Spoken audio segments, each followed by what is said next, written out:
Mohan? Mohan? What happened?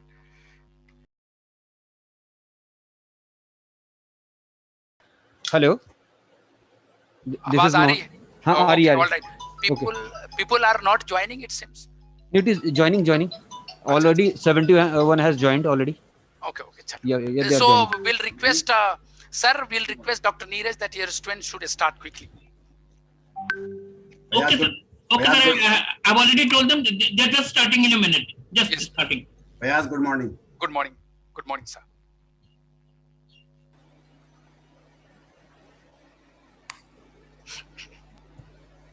Actually, everybody who are listening, actually, now a student from Maharaja Agrisane College will speak for 2 minutes, then we'll start our program.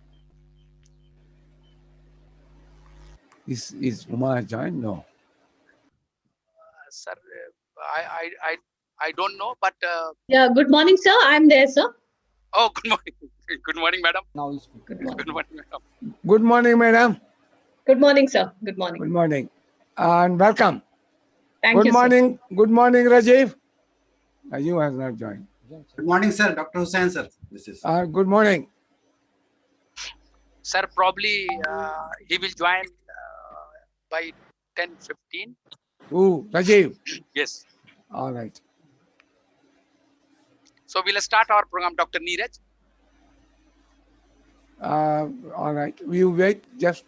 Sir, actually, a student would like to speak something, so it will start with the student. All right. For 2 minutes. All right. Go ahead.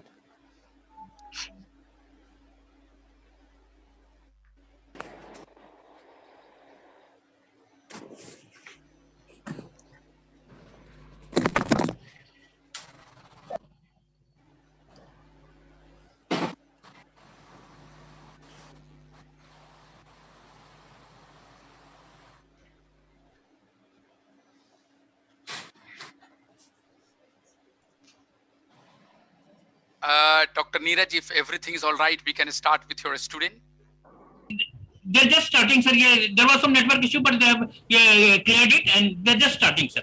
Just 30 seconds. We have time limits. Absolutely, sir. Sir, in that case, if they don't start in 30 seconds, then you can take over and start with your No issues. Yeah. Okay, sir. Is Neeraj? Yes, sir. Dr. Neeraj Singh from Agrisane College. Good morning, sir. Good morning. Good morning, sir. How are you, sir? Are you giving fine? I'm fine. Oh, this is so nice to see you here, and really love listening to you all the time. We heard you last week also, so it would be a delight for our students to listen to you, sir. Thank you very much, sir. Thank you. Welcome, sir.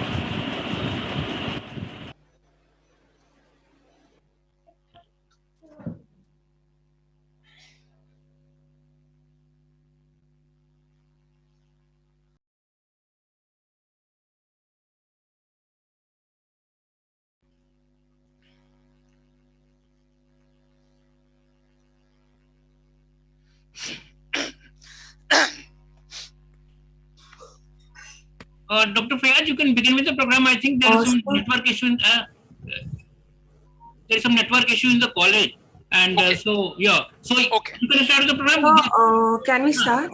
Yeah. Please go ahead if it is all right. Our Earth, sorry, sir. Go ahead. Our Earth is special. There is just one. It gives us water, soil, and sun. People and animals share the land. Let's all lend a helping hand. You can save water and plant a tree. Make a better home for you and me. Recycle things, don't throw away. Make every day an environment day. The environment is where we all meet, where we all have a mutual interest. Yes, it is the one thing all of us share. Good morning to all of you present over here.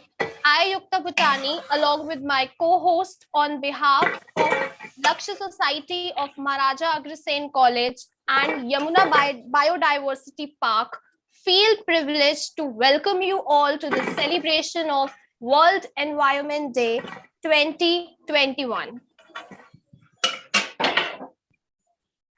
We don't want to protect the environment. Rather, we need to create a world where the environment doesn't need protection. Today, we all have gathered here to celebrate the nature and its vividness, to spread awareness about various environmental issues, and to form a team of committed volunteers for dissemination of environmental education and program. Moving forward, it gives us immense pleasure to welcome our convener, Dr. Neeraj Kumar Singh, Assistant Professor in the Department of History. We would also like to welcome Professor C.R. Babu, an eminent speaker who has served as a faculty member in the Department of Botany, University of Delhi for more than 35 years, recipient of 4 national awards. We would also like to welcome Mr. Rajiv Bhartari, a respected IFS officer and professor at the Wildlife Institute of India. It's our honor to welcome Dr. Fayaz A. I'm sorry, I will request you don't to introduce us. We are going to introduce. We don't have time. You express your view in 30 seconds. I'm sorry. Please go ahead. Okay, sir. We thank all the eminent speakers for giving us enough time for investing your valuable time and efforts. Now, to take the event forward, I request Dr. Fayaz, sir, to take over.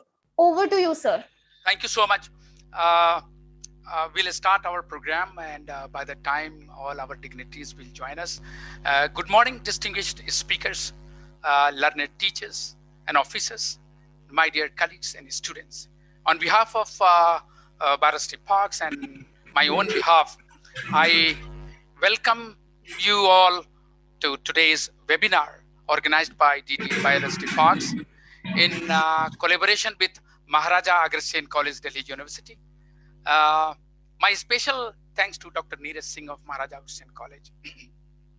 In fact, when you look at the environment, it is an essential word, plays an important role in healthy living and the existence of life on the planet Earth. And all the organisms largely depend on environment for food, air, water, and other needs. So now it is very important to ask that why do we celebrate World Environment Day? We are all aware that World Environment Day was established in 1972 by the United Nations. And that was the year that first time environment came into light internationally. It was a meeting which happened at a Stockholm conference, known as the Stockholm Conference on the Human Environment first time. And 2 years later in 1974, the first World Environment Day was held with the theme, Only One Earth. So environment became more important and prominent, if you see, because Earth is the only home that humans have. And for which, in fact, interaction of living environment, what you call as biotic factors, and non-living environment, what you call as abiotic factor, is very, very essential, which is in fact known as ecosystem. And we all know the ecosystem degradation is very, very prominent with the growing business model of development across the world. And COVID-19 has clearly shown to the world that only a complex ecosystem can dilute most of the pathogen within the system. And whereas from a simplified ecosystem, these pathogens tend to spill over and creates havoc. So the only visible solution to bring back complex ecosystem is the ecological restoration. And fortunately, this is the theme for this year World Environment Day, and that is ecosystem restoration. How do you see ecosystem restoration? Simply, when you see ecosystem restoration, it can be defined as supporting an ecosystem which is degraded, damaged, or even lost. With this background, I hope our all speakers have joined. Now, I'm going to invite a speaker, a 1986 batch forest officer, an alumni of Department of Botany, Delhi University, has given new scientific management orientation to Corbett National Park, very well-known park in the world, brought new ideas in the field of ecotourism, and presently heading the Forest Department of Uttarakhand. Please welcome Dr. Rajiv Bharti, sir. Thank you, Fayaz. Good morning to everyone.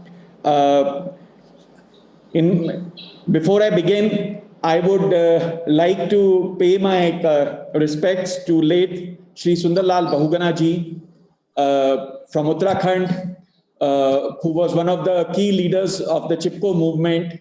And as a college student in Delhi University, myself, my fellow students, and the whole generation drew inspiration from his simplicity and his communication and messages. During the 80s and 90s, when we were students and we joined our service, the whole focus was how to increase green cover in India. For the last 20 years, the focus shifted because there was adequate green cover, how to maintain it and how to protect it. And so major strides were made in protection. But now, as we step into this new decade in the year 21, this decade has been designated as the decade of ecological restoration. The reason is that mere protection or tree planting is not adequate. And the three challenges of land degradation, climate change, and the spread of invasive species is working havoc in natural systems. I see four distinct advantages of ecological restoration. Of course, we have the environmental benefits for the climate, for water conservation, and for biodiversity conservation. In these activities, which are labor intensive, people get employment and gainful wages. And once the ecosystems start becoming productive, then there are benefits for through utilization for medicinal plants, non-timber forest produce, food, wood, and for forest-based industry. But the utilization can also enhance industrial activity. When Professor Babu first came to Corbett, armed with a MOEFCC project in 2005,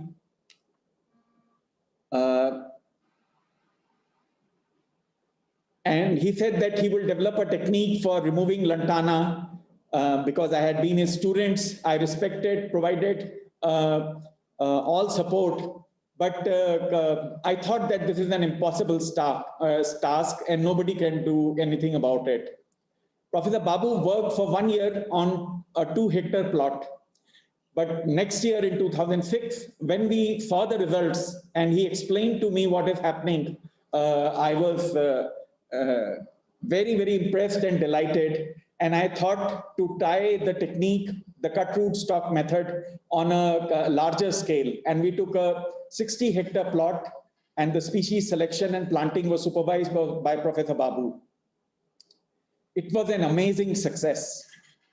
Slowly, we expanded it to another 200 hectares.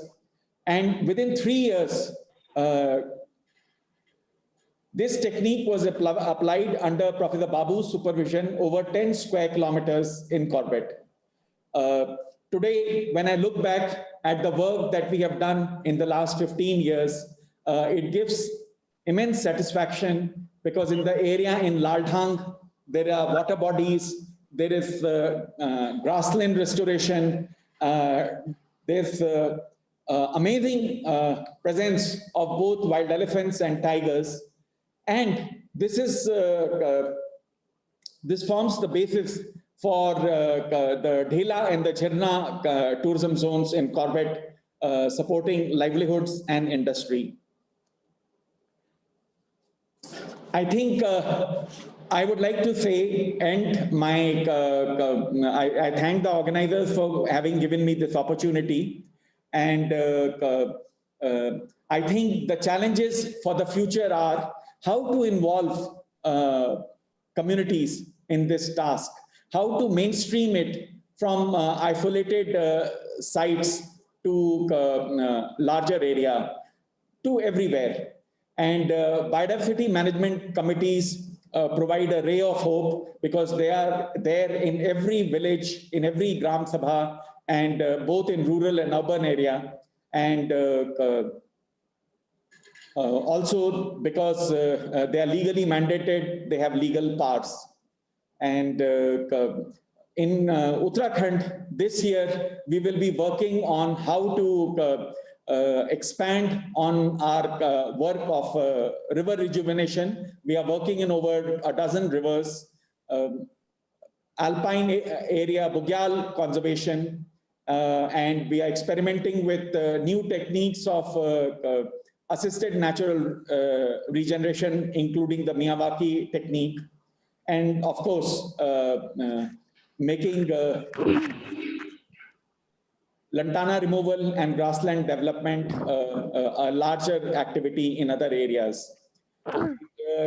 This can help us not only in combating the problem of forest fires, in reducing human-wildlife conflict and providing employment to the people, but also for sustainable development. Thank you. Thank you very much. Thank you, sir, for giving an interesting insight that how Laldang area restoration brought what you call trumpet and roar together. And you rightly suggested that Biodiversity Management Committee can do miracle, and your Bungal conservation may yield bigger result what you expect, bigger than your expectations. Huh? Thank you so much. Even you are rushing to the Chief Minister Resident, you've given us time. We are grateful to you, sir. Thank you very much. Once again. It was very interesting to see that how Bhartari sir has given very enlightened information that Professor Babu's involvement in lantana removal brought grassland in what you call Corbett, which in those restored grassland they have started seeing elephant and tigers. It's a big achievement, in fact. And today's when we are celebrating this day with the theme of ecological restoration, it won't be better than this to convey it. Now, actually, we have another eminent speaker, an alumna of Department of Botany, University of Delhi, 1987 batch, Indian Forest Service, postgraduate in public policy from George Mason University, United States. She has held many important positions in past, if you see, in Government of India. She was Director, Ministry of Textile, Government of India, Deputy Director in Lal Bahadur Shastri National Academy of Administration, and Assistant Inspector General of Forest. Now you can look at her involvement in the forestry, in fact, Government of India, and presently looking after environment of entire country as Additional Secretary of MOEF and CC. Put your hand together and please welcome Mrs. Uma Devi, Madam Uma Devi. Good morning, everyone. Am I audible? Yes, madam. Okay, I'll just switch off my video because there is some technical problem with the video. Is it okay? Okay, madam. All right. Thank you. So, respected Dr. Babu, C.R. Babu, who happens to be my guru, and I was a student of Department of Botany, MSc in 1985, and Dr. Babu was there as a teacher at that time, and my colleague and Mr. Rajiv Bhartare, who is a senior in the service. Indian Forest Service. He's from 86 batch and I'm from 87 batch. And he happens to be my junior in MSc in Department of Botany. And my dear students and other teachers and professors, a very, very good morning to you. And it's a great privilege and it's an honor to be invited by Dr. Babu to address all of you on a very important aspect of conservation. I would be speaking on biodiversity of biodiversity conservation in India. What is the status? So before I actually get into the topic, I would like to first touch upon the concept of biodiversity. I mean, these days it's a very commonly used word, biodiversity. And what exactly is biodiversity? So in a layman's language, I should say it is basically the variety or the diversity of life that exists on this planet Earth. And it involves all the living organisms, starting from a microorganism like bacteria, the fungi, then you have the slightly higher plants like bryophytes, the pteridophytes, the flowering plants, to animals like your insects, to the amphibians, to the bigger mammals like the tigers, the lions too, and not to forget the Homo sapiens, that is all of us. So it's a very, very broad canvas of living organisms, the diversity within them. That is what is biodiversity. And conserving this huge canvas of diversity of living organism on the planet Earth is very, very complex and complicated, and it's a very humongous task. And this term was invented it was coined in 1986 by one Mr. Rawson. And it's not that the biodiversity did not exist prior to that, but the importance of diversity of life on the planet was introduced in 1986 for the first time by coining this concept, or the name, or the definition of biodiversity. So as you all know, it exists in different levels. The biodiversity the diversity between the ecosystems is called the ecosystem diversity. We have different types of ecosystems, but both on terrestrial as well as in the coastal ecosystems. Within the terrestrial system, again, we have a diversity of ecosystems, whether it is the forest ecosystem or the desert ecosystem or agriculture ecosystem, or you have your mountain ecosystems, the grassland ecosystem, and within the marine ecosystem, again, you have different types of varieties of ecosystems, like you have the freshwater ecosystem, the coastal ecosystem, the river ecosystem. So a region which has a variety or a large number of such ecosystems will have higher biodiversity, and India is one of the examples where we have different types of ecosystems, starting from desert ecosystem to forest ecosystems to mountain ecosystems to the coastal ecosystems. So we have varieties of ecosystems, and the next level of biodiversity is the diversity or the variety between species. The larger the number of species in a region, the larger is the biodiversity, and the larger it would be, the larger the species biodiversity, it will help the ecosystem to recover from the ecological threats like diseases, or from the climate change, or even if some of them get extinct, but at least there are other species which will they are resilient and they take care of recovery of the ecological threats. And currently it is estimated that there are around 13 million species on this planet Earth, but only roughly around 1.75 species have been identified. And it's a it's very sad that we are losing these species before we are actually knowing what we are losing. And this, so it's very, very important that we document this biodiversity before we actually lose, and know what we have, what is the treasure or the wealth of nature we have. And the third level of biodiversity is the diversity within a species. There are no two individuals in a species are similar. For example, no two human beings are similar. Some are tall, some are short, some have dark skin, some are, long hair. So the diversity within a species is called genetic biodiversity, and this is also very, very important for resilience of a particular ecosystem. We need to have genetic biodiversity. So having a high genetic diversity helps the species to adapt to changing environment. So and also it's very, very important to understand the interactions between the species and the ecosystem, how they obtain food, how they use natural resources, what are the interactions, and how they interact with each other is very, very important for restoration of an ecosystem. So third question we should ask is, why should we actually conserve this biodiversity, and why is it important?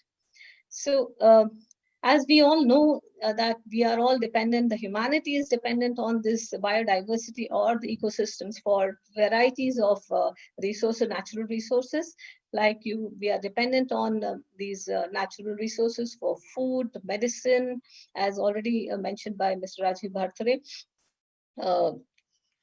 Fiber, then oxygen, water, there are the ecological services.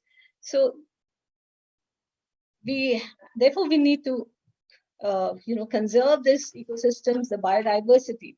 So as you all know, there are certain centers of origin of cultivated plants, which are basically centers of genetic biodiversity, which are storehouses of these wild relatives of crop plants, which have unique characteristics and unique traits of disease resistance and the frost resistance, the temperature resistance, and many more genes which are only available present in these wild relatives. So we need to conserve, and over time through natural selection, these traits have been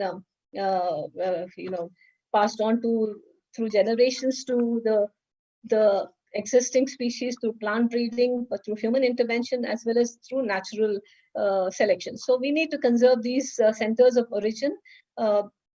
And India has, in the Northeast and other regions, we have some centers of origin of cultivated plants. And also a large number of medicinal plants are there in our forests, where medicines like the drugs like quinine, which is age-old medicine for treating malaria, which is obtained from cinchona.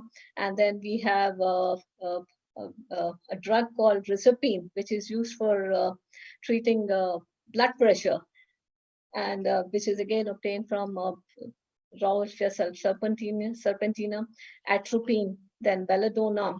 Then we have plants like many more like periwinkle, then many more such species are there, which the pharmaceutical industry have derived these drugs, and now they're synthetically also producing these drugs. Apart from these things, we have many more herbal medicine which are obtained from these medicinal plants. And nowadays, I think they have become more popular during COVID, as these help in building immunity to human beings. But like you have the ashwagandha, you have tulsi, then you have avla. These are all immunity building. They have ingredients in the plants, and the dabar, which uses chavanprash, which prepares chavanprash, is also obtained from. It has ingredients obtained from these medicinal plants. So these are again present only in these wild, in forest areas where these medicinal plants are available. So we need to conserve these medicinal plants. And also, as I said earlier, we have to preserve these the wild relatives of agricultural fruit crops. One example I can give is the Irish potato famine, which happened centuries ago, where the entire in Ireland, the people of Ireland used to depend on potato for their staple food, and they were dependent on only 2 varieties of potatoes, and the entire potato crop was destroyed when it was attacked by a fungal disease. And the entire population had to suffer because of that. And then a variety of potato which was available in South America, which was grown in South America, which is indigenous to South America, which had a trait which was resistant to this fungal disease, was brought in and introduced in these areas. So that helped in prevention of other famines. And so these are very, very important. So that's why the importance of biodiversity cannot be undermined. And there are many more examples where biodiversity is extremely important. And nowadays we talk about the COVID-19, and several studies have shown that a large number of the zoonotic diseases, they arise because of destruction of biodiversity, as the pathogens from these wild animals are passed on to human beings, as we are exposing the human populations through destruction of biodiversity and through illegal wild trade. These are passed on from animals to wild animals to the human beings, and causing these pandemics. So this is extremely, it's important to protect our wildlife and biodiversity so that we prevent the future pandemics. Also, we are dependent on these biodiversity helps in mitigating climate change, as these especially the plants, they help in act as carbon sinks, and they almost absorb the carbon dioxide from the atmosphere and reduce in climate change, in mitigating climate change. So this is one of the reason why we should and conserve our biodiversity.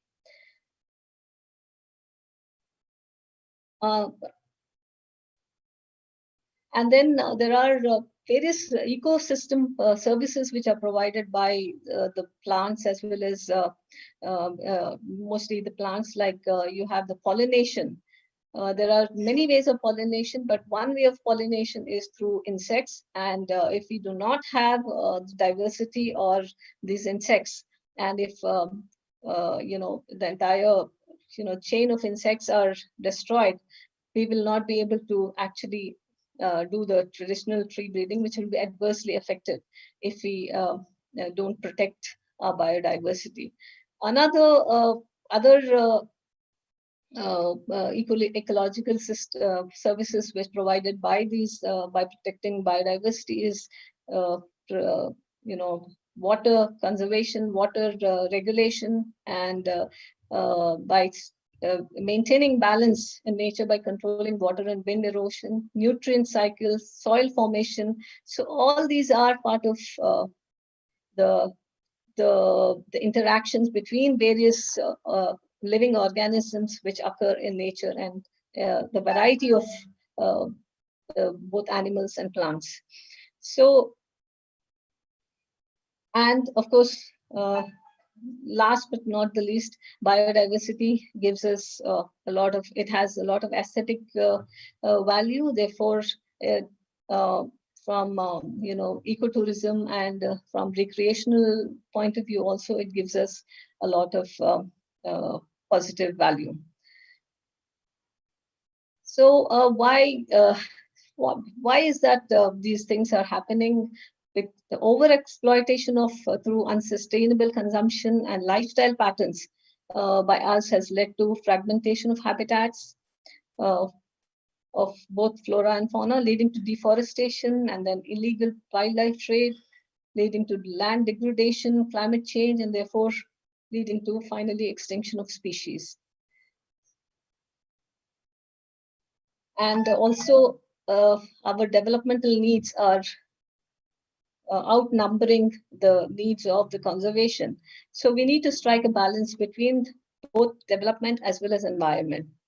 So what are the initiatives which have been taken up by internationally as well as nationally to conserve and contain the biodiversity loss? So one of the global agreement on biodiversity is Convention of Biodiversity, which was adopted in 1997 at Rio de Janeiro at Earth Summit, which has mainly three objectives. First, to conserve biodiversity, and then secondly, to sustainably use this biodiversity, and thirdly, to ensure equitable benefit sharing to the people who actually conserve this biodiversity. And so this is a very, very important development for biodiversity conservation with this, adoption of this global agreement by almost around 150 countries in the world. And India is a signatory of CBD. And so coming to the status of biodiversity conservation in India, India has, as you all know, it has a culture of protection and conserving nature. And from times immemorial, we have been, actually conserving and respecting nature. And we have heard, people have been protecting, these plants and animals. And we must have heard of some sacred groves, which are there all over the country, where people are involved in protecting these groves, because they respect these plants. And you must have heard of communities like Bishnoi communities who have always tried to protect, animal species like the black buck. And India, which has around 2.7% of the geographical area and has around 18% of human and livestock, but still has around 8% of the biodiversity because of the cultural ethos and the cultural habits of the people of India in protecting nature. And India is also one of the 17 mega biodiverse countries, and it has around 4 biodiverse hotspots with varieties of ecosystems. And it has around 44,000 plant species and 91,000 animal species, of which 5,000 are endemic to India. And it has 4, as I said earlier, biodiversity hotspots, one in Western Ghats, then Himalayas, Northeast, and Andamans. And some of the endemic species of animal species of India are the well-known ones are the Asiatic lion, the Shanghai deer of Manipur, the lion-tailed macaque of the Western Ghats, and Nilgiri Thar, and many more are there which are endemic to India. And they're also in the process of they're becoming endangered. And unless we take proper steps to protect these species, they will gradually become extinct. And a lot of efforts are being done by government as well as non-governmental agencies. And the first and foremost intervention by Government of India is to bring in a regulation to conserve and these biological resources. And one of that regulation is the Biodiversity Act, which was enacted in 2002. Again, it is based on the 3 principles of the Convention of Biological Diversity, that is conserve and sustainable use biodiversity, as well as ensure equitable sharing to the people who are actually conserving this biodiversity. So this act basically regulates the access of biological resources by Indians as well as foreigners for research and for commercial utilization. For using them for industry, by industry for production of drugs or for cosmetics or for nutraceuticals. So this act regulates access of these biological resources by these foreign as well as companies, as well as Indian companies, for using these biological resources for commercial utilization, and also regulates these Indians as well as the foreign people, citizens, for patenting of anything, any knowledge which is related to, associated with the biological resources, and using that knowledge, if someone comes out with an invention or a product, and if they want to patent, they have to take approval of an authority, that is the National Biodiversity Authority. And also for accessing these biological resources for research or commercial utilization, they have to, especially for the foreigners, they have to take the approval of National Biodiversity Authority. In fact, this act, or the CBD, the Convention of Biological Diversity, it gives the sovereign power to the nations on their biological resources. So, and this act also has a mechanism for access and benefit sharing mechanism for people who are actually protecting. If supposing a company uses biological resources for commercial utilization, a portion of that money has to go to the people who are actually conserving these biological resources. And in India, this act also envisages a 3-tier governance of biodiversity, and it has around a National Biodiversity Authority at the national level for implementation of Biological Diversity Act, and it has state biodiversity boards for again implementing the act at the state levels. And then at the grassroots or the panchayat or the local level, they have the biodiversity management committees. The main function of these biodiversity management committees is to conserve the biodiversity in their the area and under their jurisdiction, as well as to document the biological diversity which is there in their jurisdiction. And they have to document in the form of a register which is called the People's Biodiversity Register. And these BMCs will have to involve the local people in documenting this biodiversity. It not only documents the biodiversity or the plants and animals which are present in that local area, but it also has to document the traditional knowledge, the traditional practices used by the local communities, whether it is the use of biological resources, the traditional knowledge to use, which is used as medicine, any of the traditional knowledge which has to be documented in this People's Biodiversity Register. As of now, we have around 2.5 biodiversity management committees in the country, and also around 2 lakh People's Biodiversity registers, which are already have been prepared. But they need to be improved gradually, because the quality aspect has to be taken into account. And some states are already in the process of digitizing these biodiversity registers, as these biodiversity registers are evolving documents. As and when you discover new species and you get to know new knowledge, they have to be updated. So digitization will always be very helpful. And some of them are already in the process. Some of the state governments are already in the process of, especially Kerala has already done it. And a few states like Telangana and Andhra Pradesh are already attempting. So digitization of this biodiversity management, biodiversity, people's biodiversity registers are very, very important. So why should we actually document these the biodiversity? So as I said, India has the sovereign power over the biological resources, of its biological resources.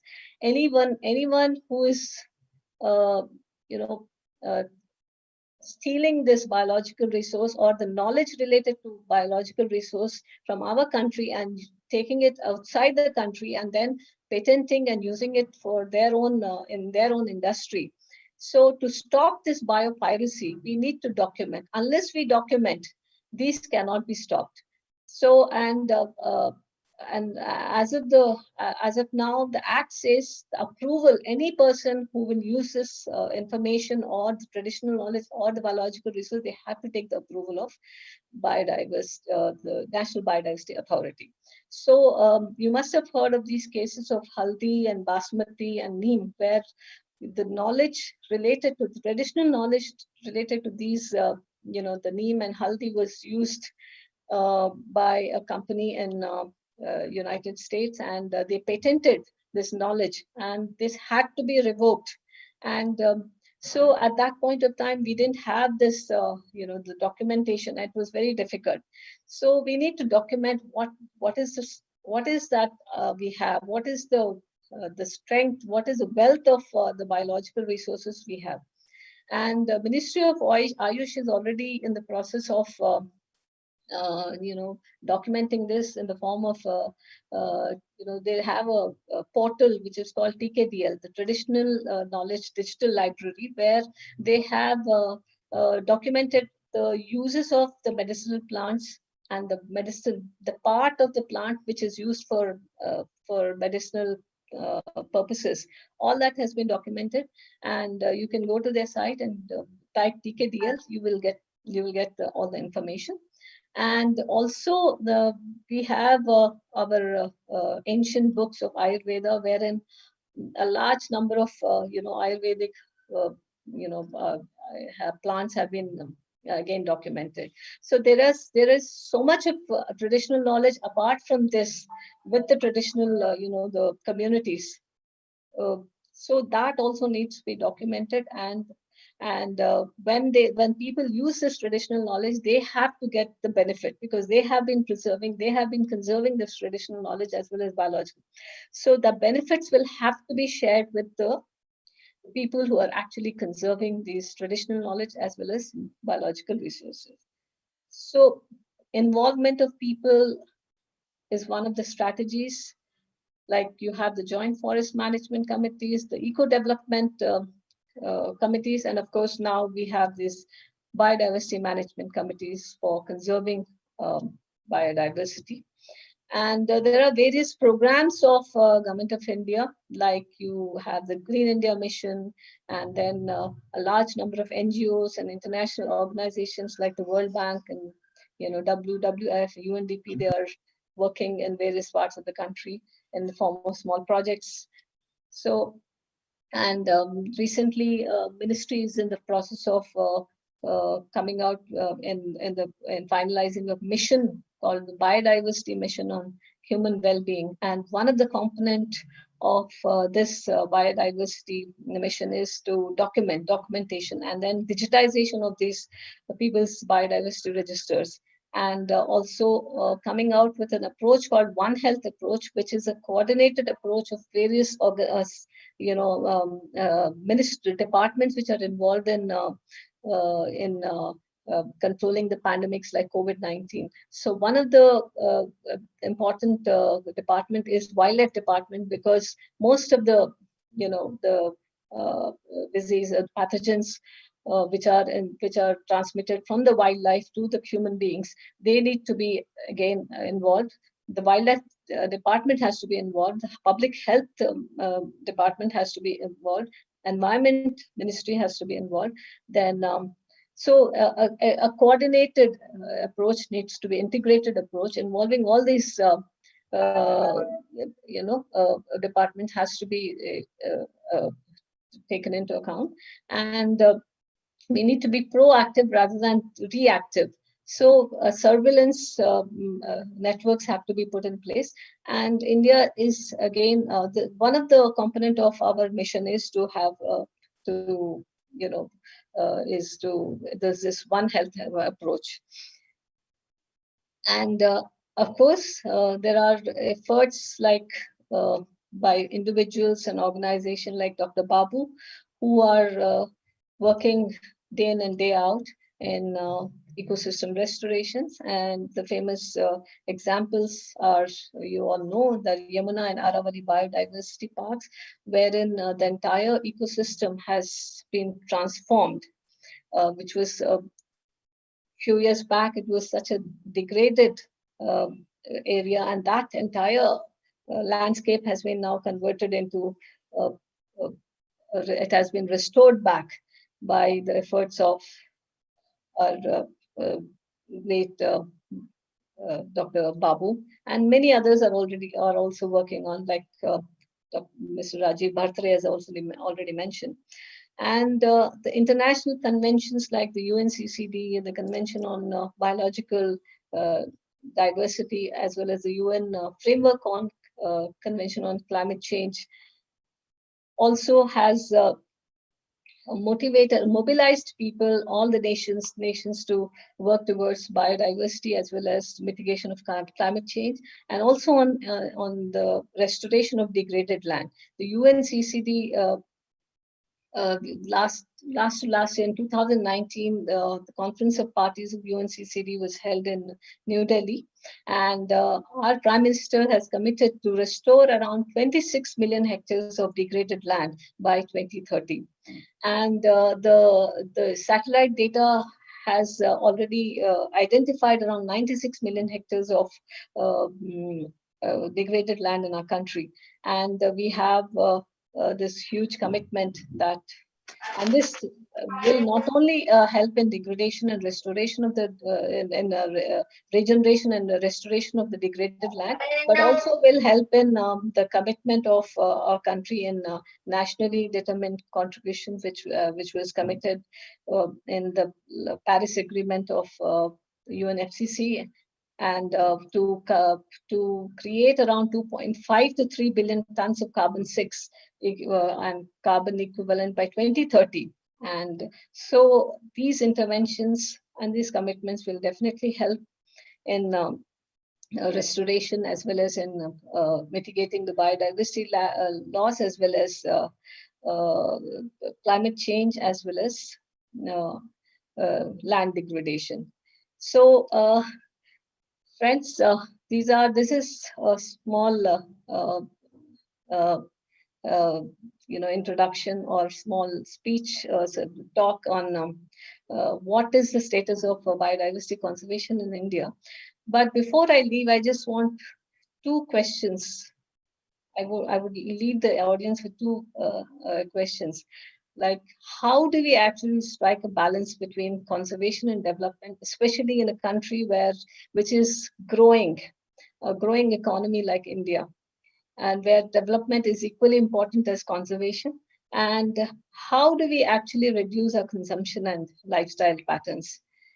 So these are the two questions. And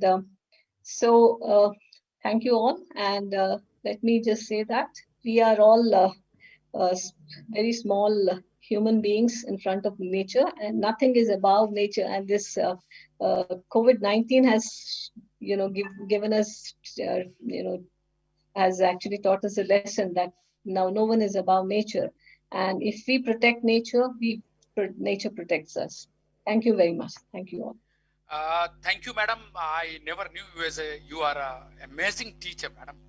The way you taught us right from biodiversity as a variety and variability of life forms, and larger biodiversity, how it resolves ecological threats, how it gives medicines, how diversity important by giving example of iris potato famine, and you brought zoonotic diseases importance in pollination. So water is biodiversity, you have suggested, it's a wonderful thing. And ultimately you have suggested that how biodiversity is embedded in our culture, and that is why many endemic species like lion-tailed macaque, Nilgiri thar are here. You talked about Biodiversity Act, which recognize what you call conservation, sustainable use, and equitable sharing. And these are very important. I remember one of the example of Kani tribe, madam, from Karnataka, long before, when one patent locally was done, how the tribe got benefited. So thank you so much, madam, for especially for the student. You have given everything. Even you talk about what you call digitization of people biodiversity register may help prohibiting biopiracy, and you brought example of haldi basmati neem, that how we lost it, and finally we got it was revoked after a lot of fight, but therefore documentation is very important, and for protecting is not only conserving it, but surveillance is important to protect our natural resources and biodiversity for a longer period of time. Thank you so much, madam. We are grateful. Thank you. Thank you very much. Now, we have a legendary, what do you call, ecologist, an architect. In fact, we call him as architect, who has written many successful stories and brought practical approach of solving many ecological and environmental problems in Delhi. You all understood now. He is Professor C.R. Babu. Please welcome Professor C.R. Babu, sir. Thank you very much, Dr. Fayaz Kutsar. Dr. Niraj of Maharaj Agar Singh College. My fellow speakers at today's event, Mrs. B.V. Umadevi, Additional Secretary, Government of India, Ministry of Environment, Forest and Climate Change, Dr. Rajiv Bhattri, PCCF, Head of the Department, Department of Forest, Government of Uttarakhand, Dr. Fayaz Kutsar, Dr. Shah Hussain, Senior Scientist at the Biodiversity Parks, distinguished faculty of Maharaj Agar Singh College, and my dear students, and invitees and my dear students. It is a great pleasure for me to speak on ecological restoration, the hope for future of environment at today's webinar organized by Delhi Biodiversity Parks of DDA in collaboration with Maharaja Agar Singh College of the University of Delhi on the occasion of World Environment Day 2021. Realizing the importance of ecological restoration for securing our environment, United Nations declared 2020 to 2030 as United Nations Decade of Ecological Restoration. And ecological restoration is also the focal theme of this year's World Environment Day. Before I speak anything on the ecological restoration and show you some successful stories, I would like to give a practical definition of some of the terms used widely in the area of environment and ecology. I take all of you to the Delhi Ridge and examine 100 into 100 square meter area. You find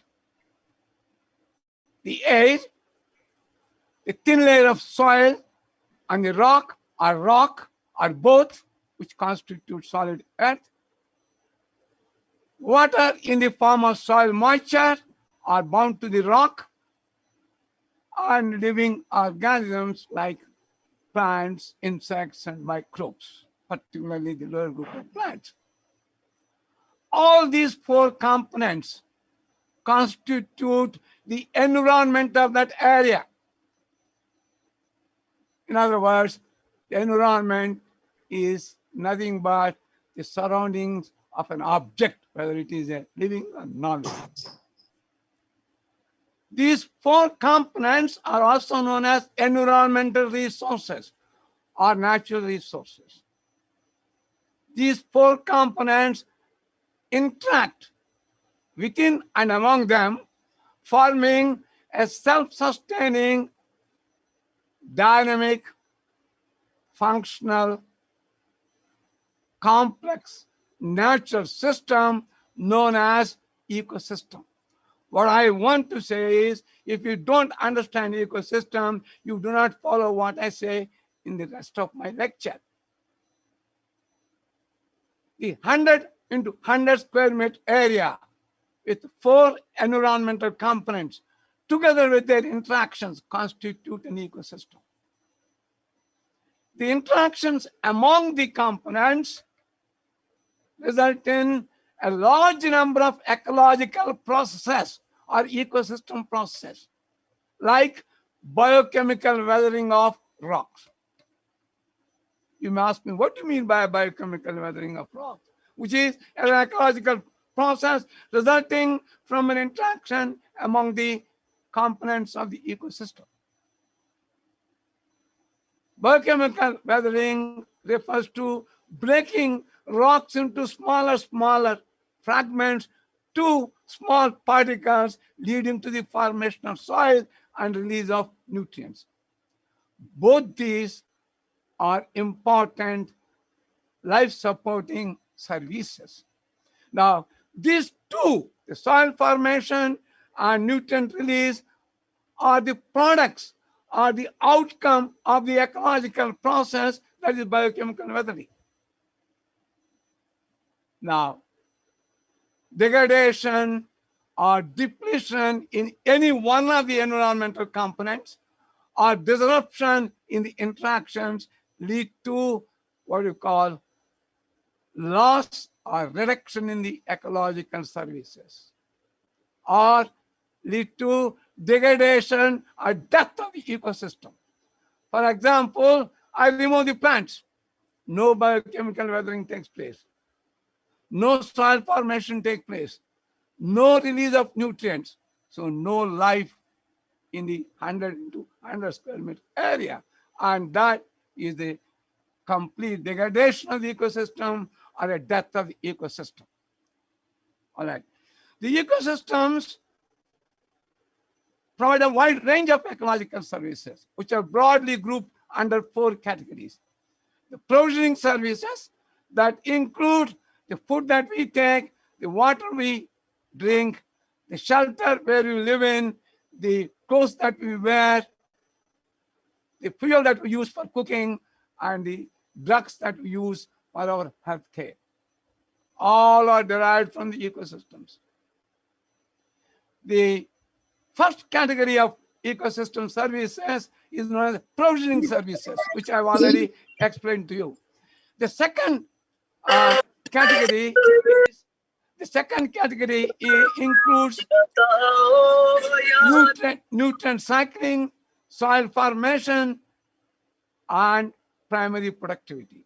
Without primary productivity, no life exists in this planet. The third category of ecological services is regulatory services, which include climate regulation that makes weather very comfortable to us, the flood regulation, drought regulation, disease control, and water purification, which is very important. The last category is cultural services, which include aesthetics, spiritual, educational, and recreational values. All these ecological services contribute to human well-being. You may ask me, what do you mean by human well-being? Human well-being refers to security, basic material for good life, health, and good social relations. These services are worth of several billions of dollars annually. Now, next. Next. Now, what is happening to such ecosystems that support life as well as sustain the environment? Human-induced changes during the last 50 years have exceeded all those changes that took place in the natural ecosystems during the entire human civilization. Some of these changes brought out by humans are beneficial to the humans. For example, enhanced food productivity prevented the starvation that's numbering millions. But most of the changes brought out by humans in the natural ecosystems have an adverse impact on the natural ecosystems and lead to the extension of populations, species, communities, and ecosystems. In fact, we are living in the age of mass extinction. More than 98% of global species are threatened with extinction. For every 100 years, we are losing 2 species for every 10,000 species. In other words, the extinction rate is 100 times more than the background extinction rate. Some scientists call this extinction rate as a kilotest. It is not 100 times, it is 1,000 times more than the background extinction rate. And most of you are aware that most of our rivers are dead and some of them are converted into open sewers. Millions of hectares of landscapes are degraded or dead. Every year, thousands of hectares of productive forests are becoming unproductive due to mining. Next, please. In other words, the human-induced changes in the ecosystems over long periods are manifested into 21st century environmental challenges. Some of these challenges are land degradation, loss of biodiversity, nutrient loading, climate change, biological invasions, depletion, degradation of water resources, extinction of wetlands, and other critical terrestrial and marine ecosystems, buildup of toxic pollutants in soils, water, and air to the levels that have become a public health hazard. Now, I speak only about the land degradation. About 43% of vegetated earth surface lost productivity potential. What it means? They're almost dead. There's no productivity on these landscapes. About 65% to 70% of global landscapes are disturbed or degraded. In India, slightly less than 60% of the total geographical area is declared as wasteland. Somewhere between 600 and 700 million people migrate by 2050 if we do not halt the present rate of land degradation. The well-being of 3.2 billion people, that is 40% of global population, is undermined due to land degradation. 87% of the wetlands have become extinct.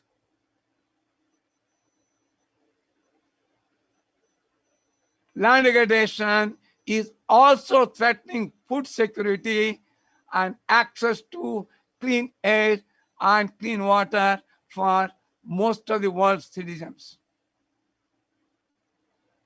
I just want to tell you many factors contribute to land degradation, but the major factors that contribute to land degradation are deforestation, grazing, mining, habitat conversion, dumping of solid waste, and buildup of toxic chemicals and unregulated irrigation.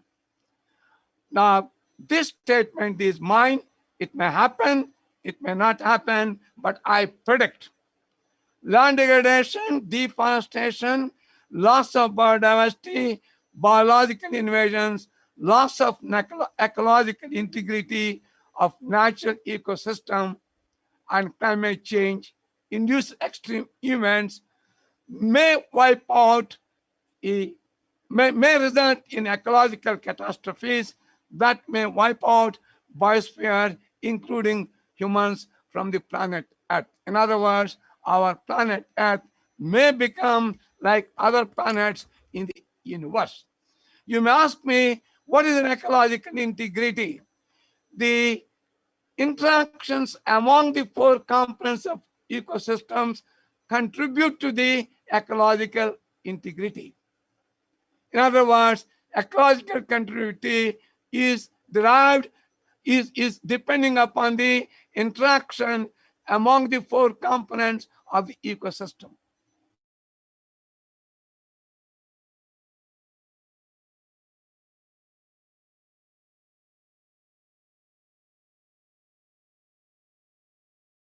Leading to continuous generation of ecological services constitute what is known as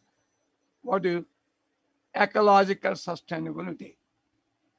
When you call sustainable development, any development activity that contributes to environmental sustainability of the area is what is known as sustainable development. In other words, sustainable development refers to long-term maintenance of ecosystem health. Next, please. Now, the issue is how to bring back the degraded ecosystems or dead ecosystems to their natural states of ecosystem. Or how to bring back the lost ecological integrity in natural ecosystems. How to recreate the lost natural heritage from landscapes, particularly in urban centers.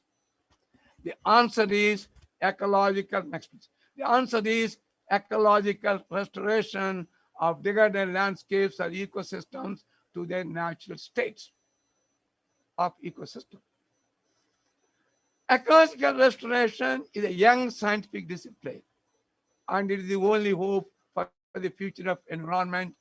And the planet future depends upon the development of ecological restoration science and its application. What is ecological restoration in layman's language? It refers to bringing back the dead or degraded ecosystem to the natural state that has biotic and abiotic threshold to make it function on a sustainable basis. Ecological restoration is an ecological engineering. It simply involves the assembling of native species into ecological assemblages or communities that promote biophysical process such as nutrient enrichment, soil development, and moisture retention, leading to the redevelopment of ecosystem. You may ask me, what happens if a degraded land is left out to the nature? Yes, natural ecological section takes place, but it will take 100 to 10,000 years to come to the natural state of the ecosystem, because many of the biophysical processes will take several years to reach to this, to promote the climax ecosystem development. So therefore, any intervention, right, human intervention in the form of science, right, to promote biophysical process would hasten the process of ecosystem development, redevelopment, and within a period of 5 to 10 years, the ecosystems can be what you call brought back to their natural state through ecological restoration. This is the key of ecological restoration. The final outcome of ecological restoration is the establishment of ecosystem that has ecological integrity. I explained what is ecological integrity. It's very important. Biodiversity and function and generates ecological services and goods similar to the dead or degraded one or one before degradation. Next, please. There are 4 steps involved in ecological restoration. I also want to make it very clear, ecological restoration is not hard science. It's not a rocket science. It requires a simple commitment and understanding of the ecological principles that are involved in the ecological succession leading to ecosystem development.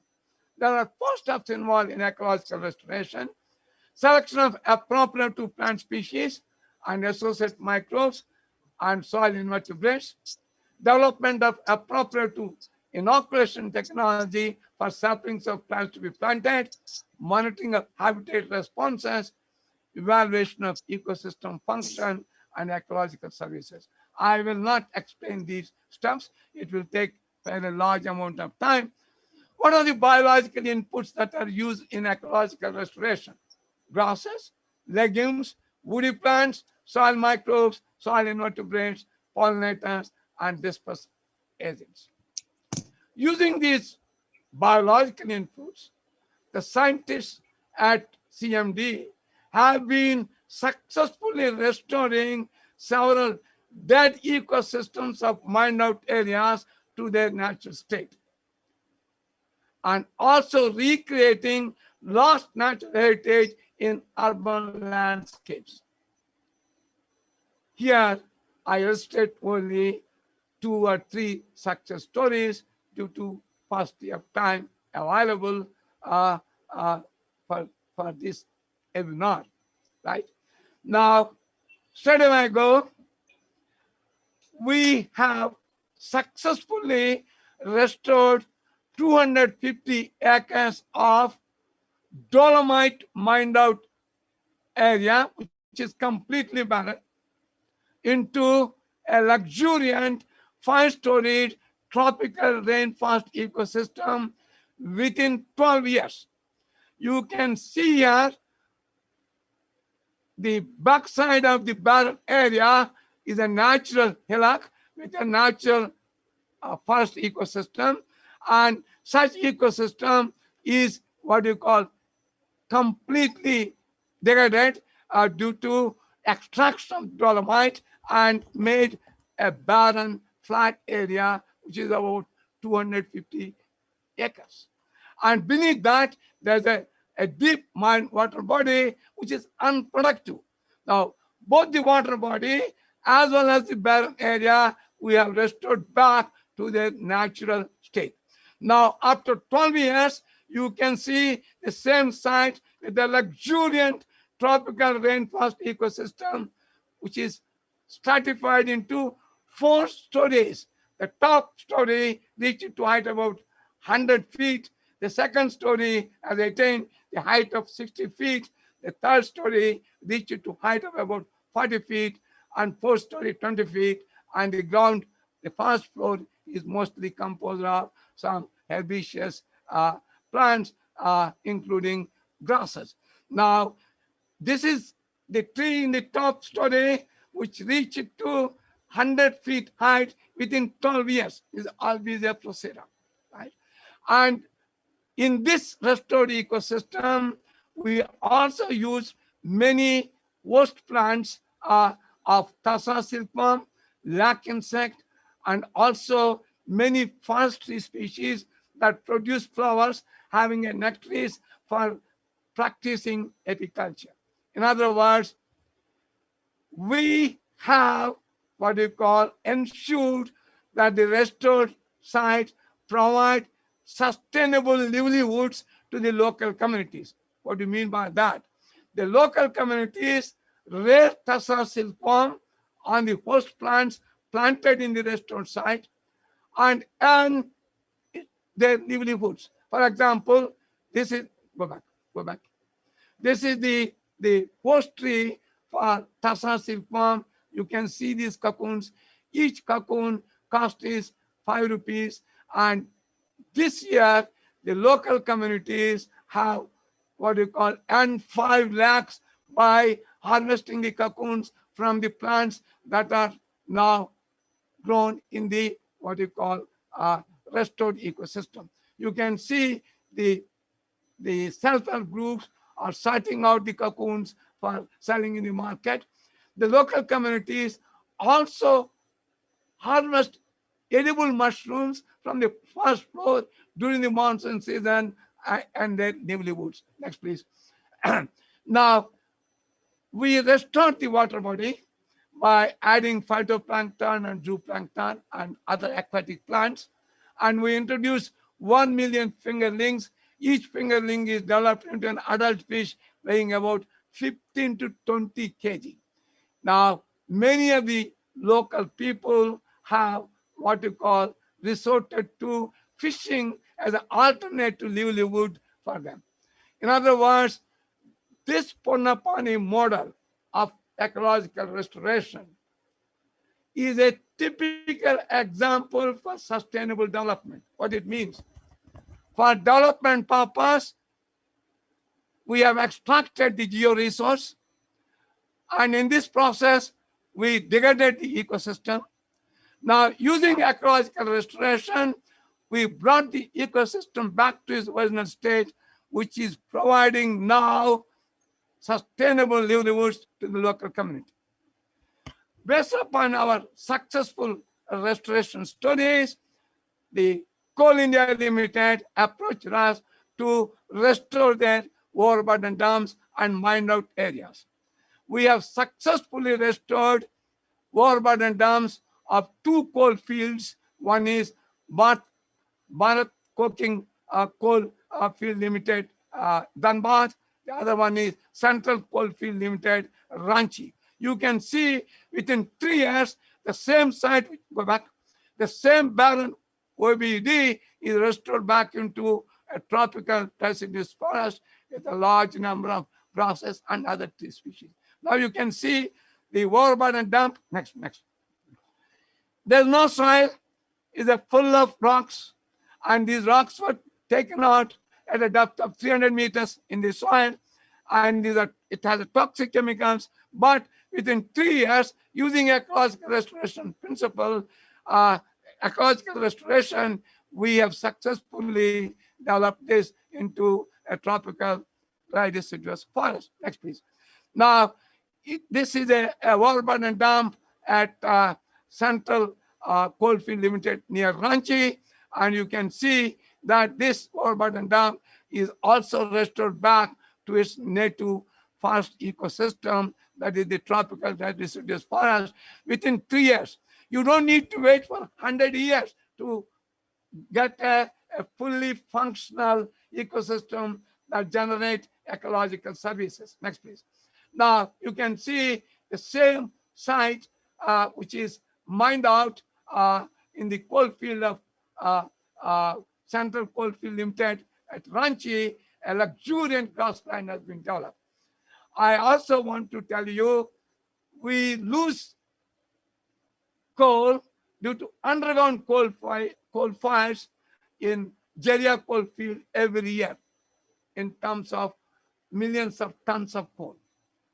there's no way by which you can pinch this underground coal fire.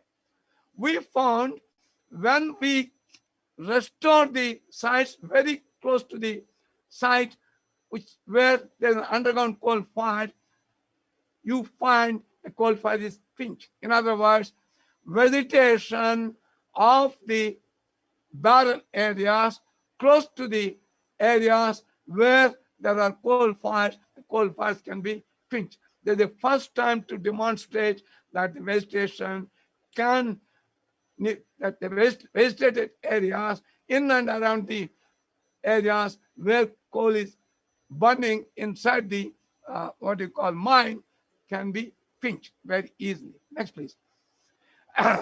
Now, I just want to tell you a few things. Everyone talks about fires. Might have told a lot about the biodiversity parks, and Dr. Hussain also might have talked a lot about biodiversity parks during their lectures in different colleges. But I just want to tell you, Delhi has lost its natural heritage due to urbanization. You may ask me, what do you mean by natural heritage? I've used a different term here. Natural heritage refers to living organisms and their habitats. Delhi has two landforms. One is the ridge, the second is what we call the river Yamuna. Both are life-supporting systems, but both lost their life-supporting potentials due to urbanization and due to many other factors. In other words, both ridge ecosystems and the river Yamuna ecosystems are highly degraded. Now the issue is how to bring back the lost natural heritage in Delhi so that Delhi has environmental sustainability and resilience.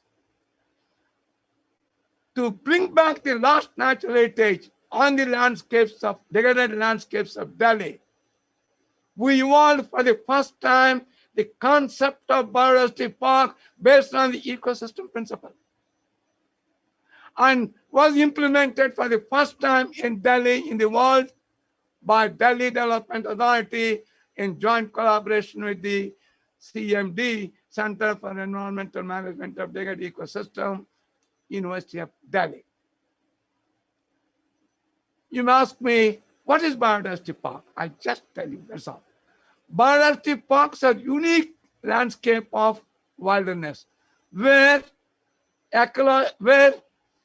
ecological assemblages of native species are recreated in the form of biological communities on a few hundred acres or hectares of marginal or degraded landscapes. In other words, biodiversity parks are nature reserves and harbor natural heritage and have conservation, education, and cultural values, and provide environmental sustainability and resilience to the urban ecosystems. The DDA has notified 7 biodiversity parks spreading over area. The Delhi has 7 biodiversity parks spreading over 3,000 acres. These biodiversity parks harbor something like 3,000 species of plants and animals living in some 100 biological communities. The ecosystems developed in these biodiversity parks render a wide range of ecological services, starting from enriching human microbiome that what you call that enhances the health, that enhances the immunity and reduces the public health burden, serve as a filter for both point as well as non-point source air pollution, store floodwater, millions of gallons of floodwater, recharge groundwater, serve as a sink for CO2, and I must tell you the most important function. Buffer the local temperature, buffer local weather, and even create local precipitation. And also, I must tell you that provide a hub, serve as a hub for promoting nature and environment education among the students and teachers of the schools, colleges, and universities. Now, I would take you that I would show you only the two biodiversity parks, that is the Yamuna Biodiversity Park and the Aravalli Biodiversity Park.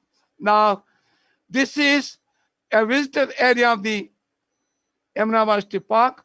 Yamuna Biodiversity Park spreads over about 457 acres, of which 157 acres is on the inactive floodplain. The other one is, the rest is on the active floodplain. Now, the inactive floodplain, we have divided into two zones, the conservation zone, and this will be given in detail in the subsequent, your nature walk. And this is the visited area. Before we started developing 10 representative ecosystems of the river Yamuna. You can see after 18 years, you can see, this is the overview of the Yamuna Biodiversity Park. Go back. Now, this is what you call the visitor area. Go back. Now, the same area which I have shown you after 18 years, you have a 10 representative ecosystems. Next, please. And this is a what you call silted marsh, and we desilted this area and use this land for what you call making the ecological diversity in the visitor area. Now, within 2 years, this wetland has been restored, and you can see it has attracted thousands of migratory birds. Next, please. Now, this is phase 2 of Yamuna Biodiversity Park, where the floodplains receive floodwaters every year, and the wetlands in these in the phase 2 of Yamuna Biodiversity Park store 500 million gallons of floodwater every year. Now you can see here a mosaic of wetlands, marshes, grasslands, and the floodplain forest. Next, please. Now, we have developed only plant communities, but over a period of time, many animals have arrived on their own. For example, wild boar. The wild boars were seen in Delhi 150 years ago. Today, Yamuna Biodiversity Park has a population of 200 wild boars. The civet cats, the Bengal cat, and Indian hare, and we have also, next please, we have also many other carnivores like leopard was here for 31 days, and due to what they call safety of the animal as well as safety of the population, human population, the leopard has been shifted to its natural, translocated to natural environment. And you can see Agdir and you can see Rubel. Now coming to the Aravalli Biodiversity Park, spreads over an area of 692 acres. This is mostly a more amount of area and with a few scattered precipice for bushes. Now within 18 years, we developed into a luxuriant tropical broad-leaved deciduous forest, as well as tropical, what we call thorn forest, and tropical mixed deciduous forest. Here I would like to say something. The Aravallis have a very unique communities. For example, Bausolia, Seculia Bausolia community, very difficult to replicate. It grows on the steep ridges in the Aravalli ranges of Rajasthan, as well as used to what you call grow in Delhi. But in Delhi, this community or this ecosystem was extinct.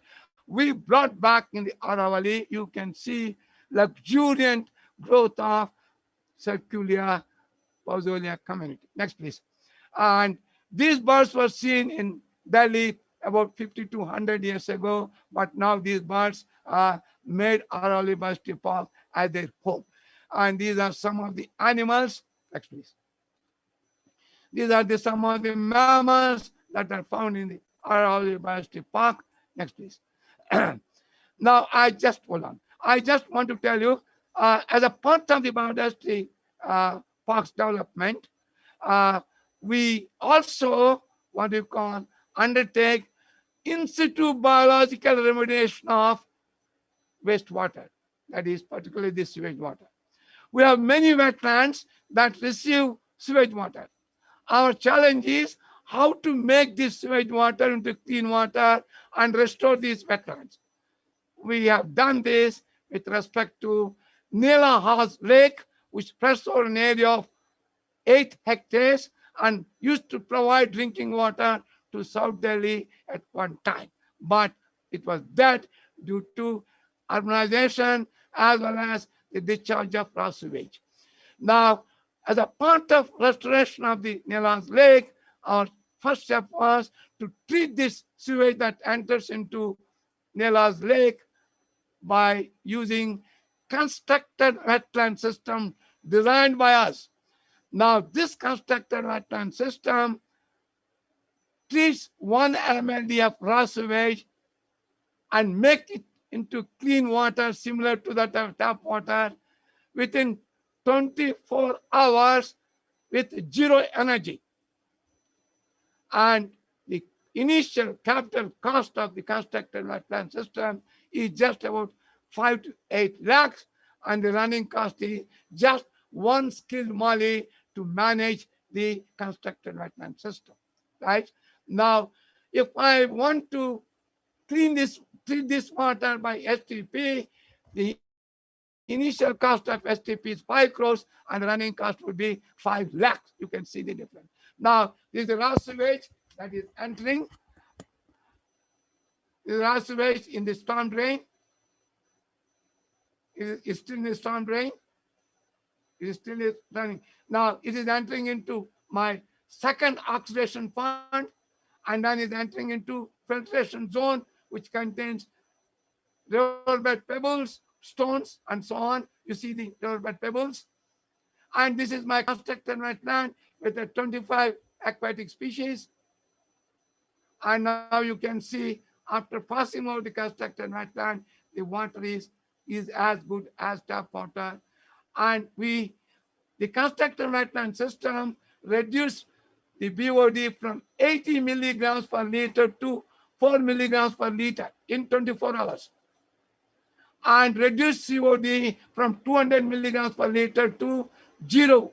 And the oxygen level enhanced from 0 to 8.5 milligrams per liter in 24 hours. You can see the restored Nila's Lake.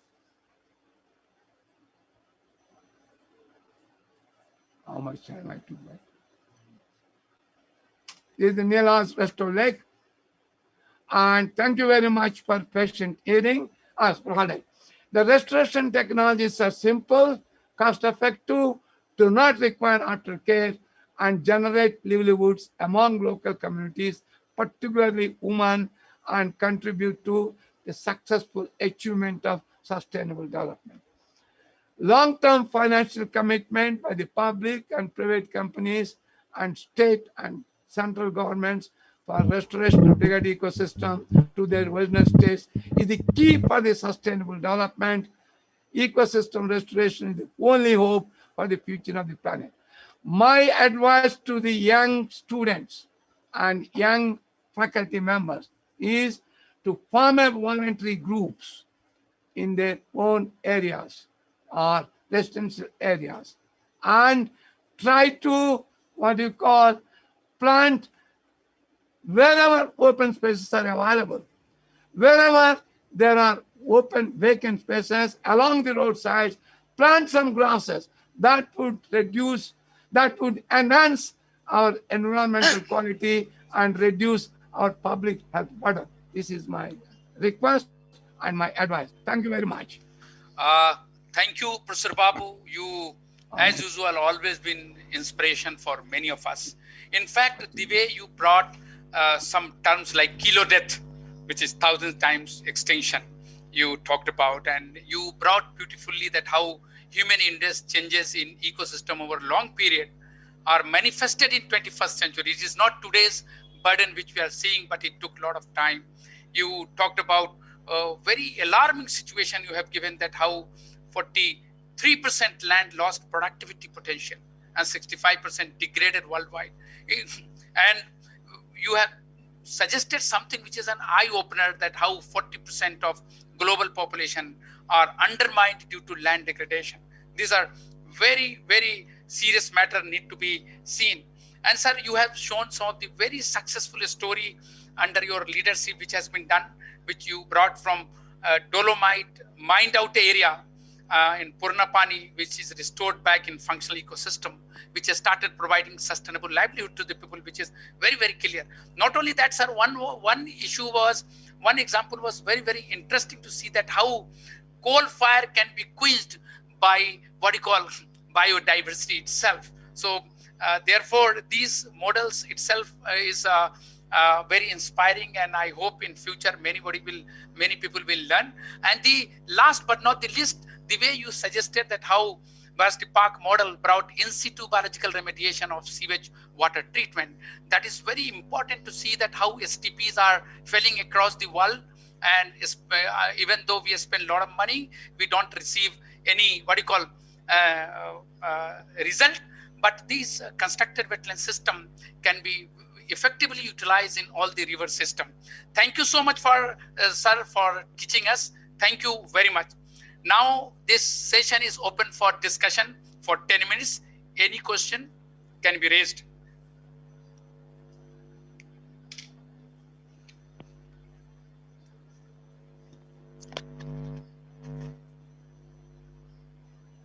Yes, sir. Srishti, are you there? Yes, I'm there.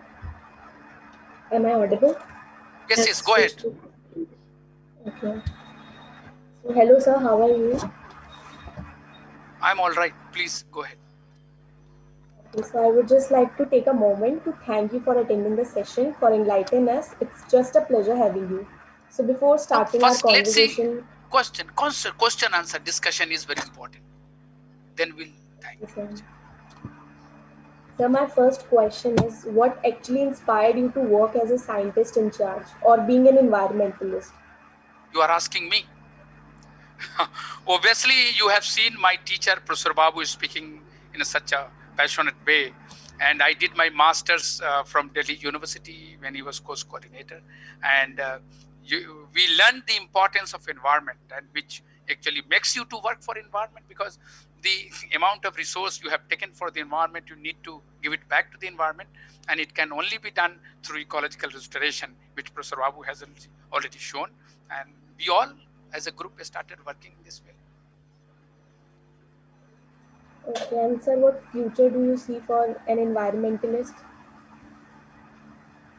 There's a big future, as sir has already told you, that how we have lost 43% land has lost its productivity.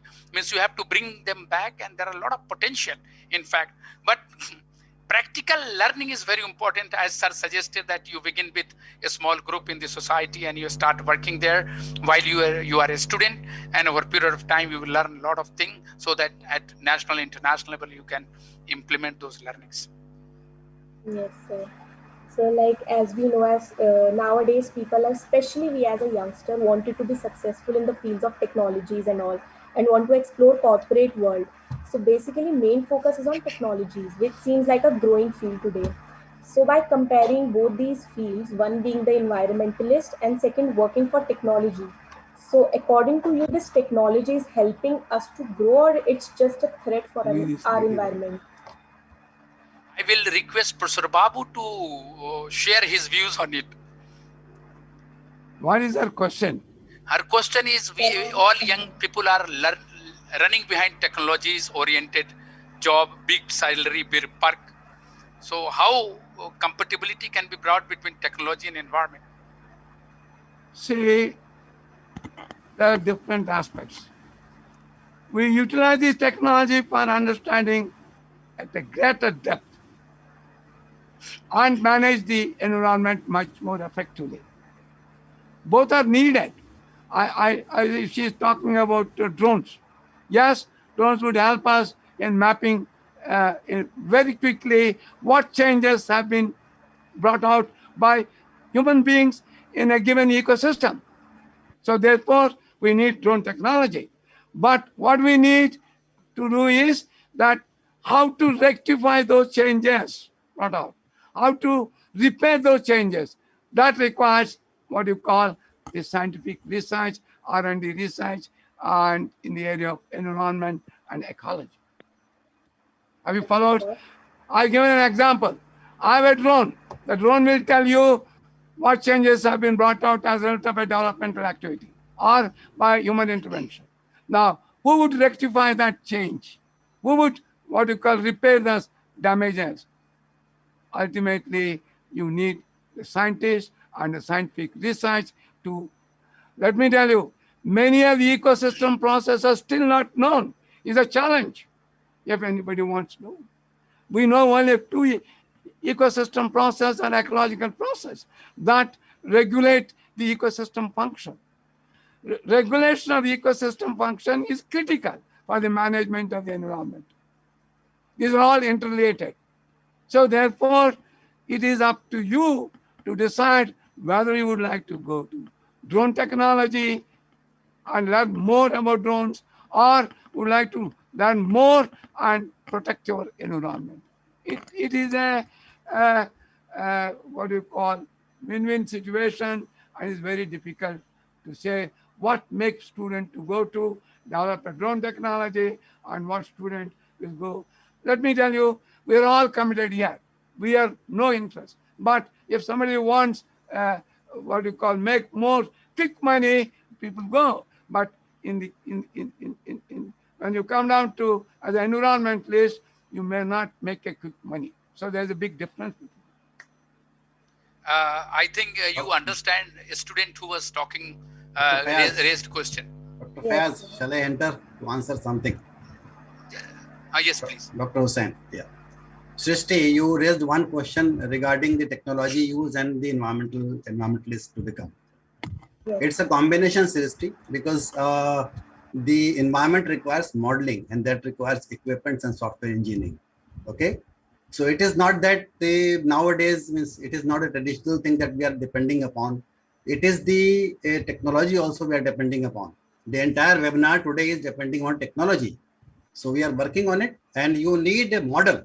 You need model to predict that where your environment is degraded, where you can do something. So pinpointing those things will come through technology only.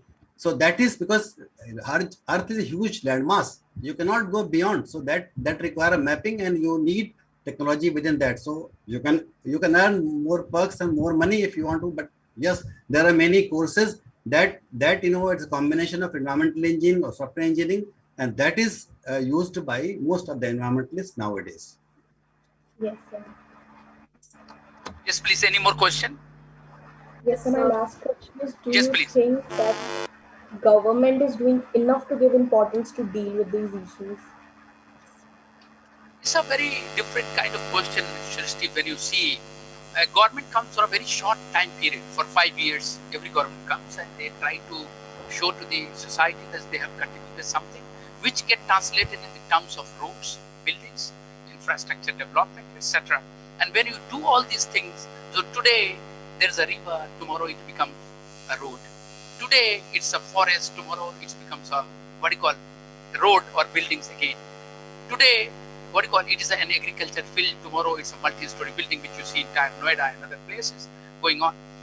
So you have to find out solution, because always you raise question against the government, and you ask question government for the development, more and more development. So it is up to you to see that what kind of development you are looking for. A development which brings safe drinking water to your household, or a development which brings Ebola virus, HIV, or COVID-19.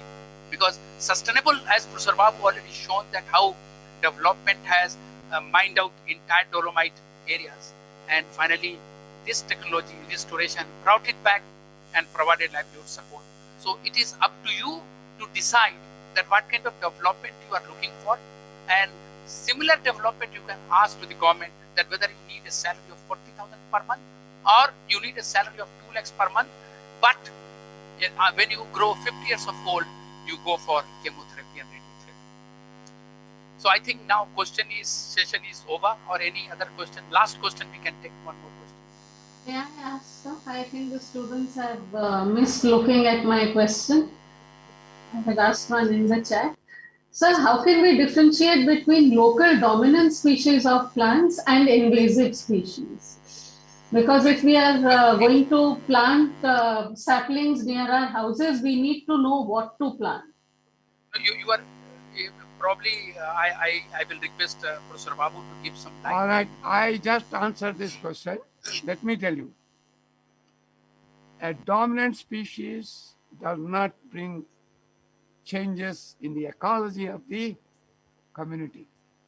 An invasive species can change the community structure and composition. Dominant species will remain dominant, the rest of the species coexist. Whereas invasive species eliminate most of the species. So there's a clear cut of any change in the structure and composition of the community.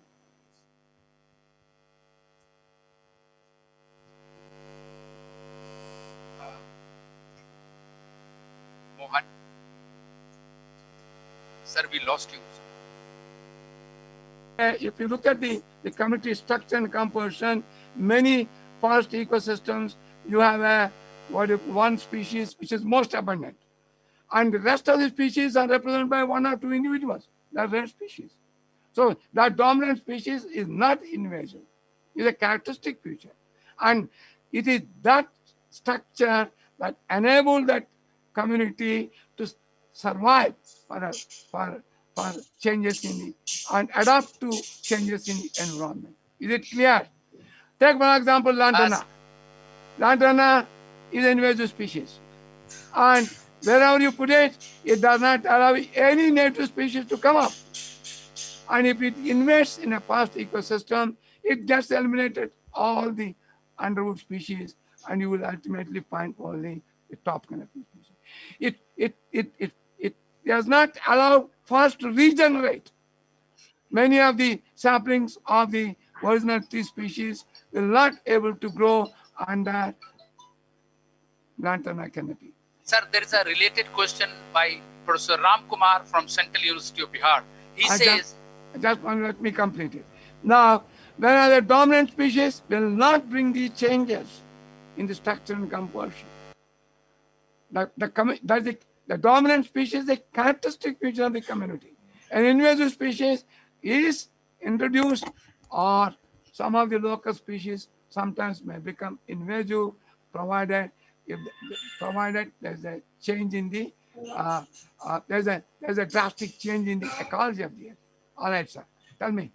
Sir, actually, Professor Ram Kumar, if you have listened to sir, sir has partly given the answer of your question.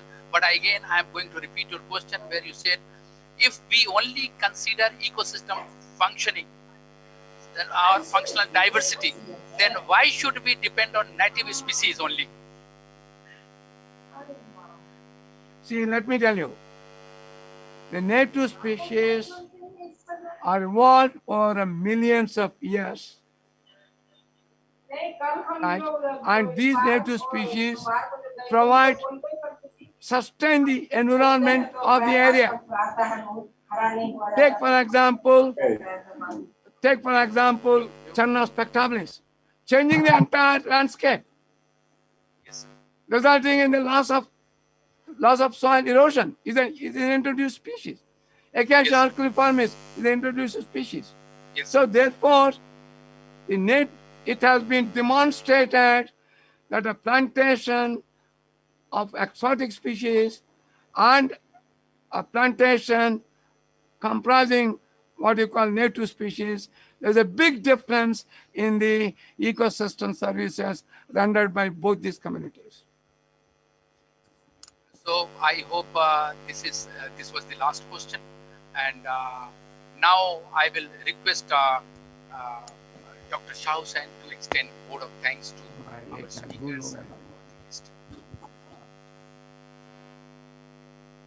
Dr. Shah Hussain. Yeah, am I audible? Yes. Good afternoon, everybody. Before thanking on behalf of DDA's Biodiversity Parks and Maharaja Wilson College to all the eminent speakers who gave informative talks on environment and how it is important, and presently it is disbalanced due to human activities worldwide. I would like to say something on our environment.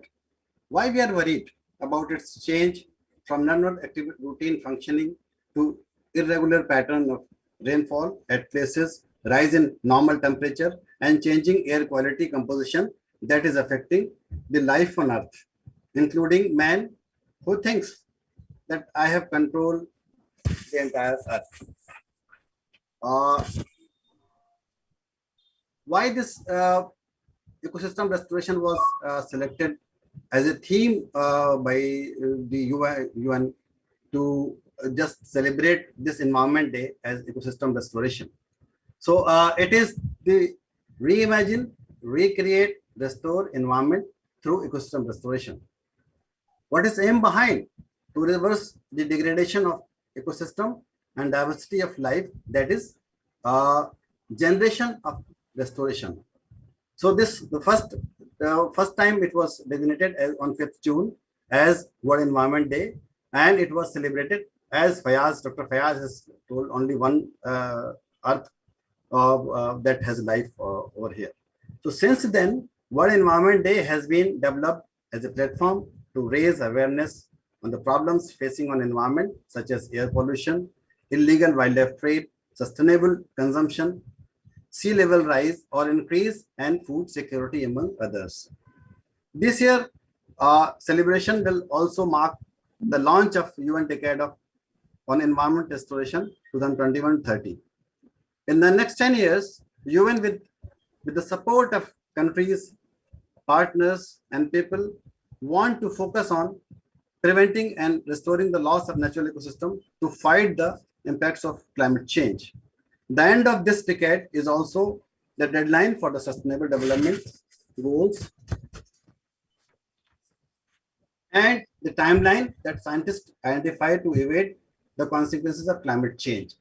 So this is the actually summary in a nutshell about the 5th June and how we will be saving our earth from the further degradation. And all agencies, including UN, the local bodies, or the countries, or the CBD, all are making efforts just to save our planet Earth, to make it a normal it used to be, and what it thinks. But the rapid changes it has taken since last 200 years, and it has given hundreds of species under the extinction. And yes, I would like to thank Dr. Rajiv Bhartari, who has come all along to just give lecture on or informations on this day. He has first talked about the demise of Mr. Bahuguna, who has fought for the forest conservation, species conservation, or tree conservation in Uttarakhand, and it has become a slogan for the entire nation that how we can save our degraded lands. And then after that, it was slogan also between 1980 to 1990. That was the major strike to increase the green cover of the country. But this decrease has been dedicated to the human activities. Then he has talked about the how it has taken place. How you lost this thing? It is through environmental degradation, that is through land, water, or air. All collectively has degraded. So these activities also, if you go for major strike or green cover increase, these activities provide employment and raw material for running industry and give products for our livelihood. So the pioneer work by, he mentioned, by the team of Biodiversity Park and Professor Babu at Corbett for the removal of weeds like lantana and restoration of grasslands of Corbett, and help in restoration of degraded habitats that has brought the bigger animals or the maintain the trophic structure of that thing. So he has discussed the task, how to involve the communities, to involve them in environmental conservation and protection. He has described about river conservation, alpine pasture conservation, and grassland restoration, assisted natural regeneration. All these leads to environmental protection and environmental environmental rehabilitation. So this was Dr. Rajiv Bhartari has told about. With everything he was, I think he has been contributing since in many ways in contributing the environment and conservation environment. Then Mrs. Uma Madam, Additional Secretary MOEF, she has given a talk on biodiversity conservation at length, and the concept she has described the concept of biodiversity, what we mean by biodiversity, then the term and the importance of this thing. She has told about types of biodiversity, that is terrestrial, aquatic, and inhabited in the quantum in different areas. And she has also discussed about how India we have different ecosystem zones and the biodiversity zone we have in our country. The balanced ecosystem restrict the outbreak of the pathogens. It was very important that information she has given to us today, to the students, that if you have intact balanced ecosystem, certainly the outbreak of the pathogens will not be. And yes, she has emphasized upon millions of the species on Earth, but only few percent have been documented, and we are losing these species at a very fast or very fast rate. So we have to document these, because if we don't document all these species, we may not be knowing how many species we have and how many we are losing these species.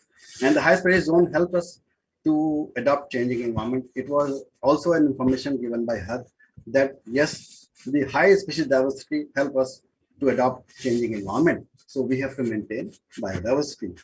And why biodiversity important? It is for food, for medicine, ecosystem services. She has expressed upon to conserve for life on Earth. So, and then she has asked also about the genetic diversity within we have to maintain, and they have adopted genes for the stress period. She has stressed upon. To rebuild immunity to fight many diseases, including present COVID-19. So that is what she has told about, that we have to maintain the wide varieties, the genes, so that the raw material it can be available for us for fighting the disease also. Then conservation of wild varieties of every plant, that is, she has talked about the Irish potato, that if you don't maintain the variety or diversity, if that goes, so you are nowhere. So you have to introduce or import some species just to meet your needs or demands. Then about COVID, due to this destruction of biodiversity and through illegal trade, to preserve our wildlife, that is host organism. To meet climate, we have to first plant at a great pace to just meet the carbon sink, and the main profit to maintain the profit structure and biodiversity. Other things we get from biodiversity are ecosystem services, and these services are aesthetic value also to promote ecotourism.